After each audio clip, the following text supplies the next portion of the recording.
G'ayvat.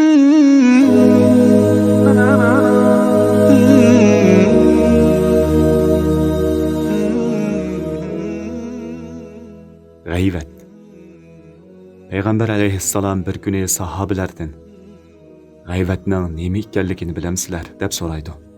Sahobalar Alloh va uning payg'ambari yaxshiroq biladi deyishidi.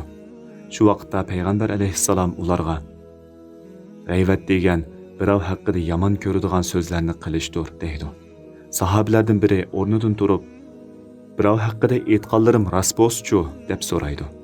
Payg'ambar alayhissalom uningga javob berib, uning haqida aytganlaring rost bo'lsa, uning g'ayvatini qilgan bo'lsan. Navoda uning haqida aytganlaring yolg'on bo'lsa, uningga qora chaplagan bo'lasan deydi. Birovning chiroy shakli, qiyofati, nasabi, millati, axloqi, yurish turishi va uning o'ziga munosabatli bo'lgan har qanday narsa haqida aytilgan yomon so'zlar g'ayvat qatoriga kiradi. Söz eg'izdan chiqmasda odam uni boshqurgan bilan eg'izdan chiqib ketgan so'z odamni boshquradi.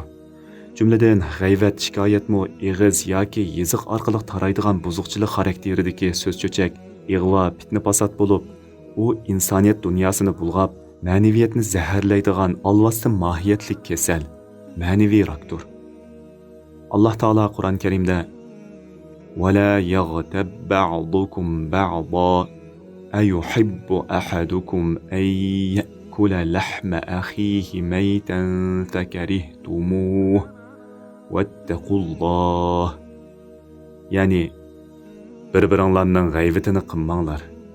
Sizlarning biringlar o'lgan qarindishining go'shini yeyishni yoqtiramdi. Uni albatta yomon ko'rsizlar. Undaqda Allohdan qo'rqinglar deb tavsiya qilgan.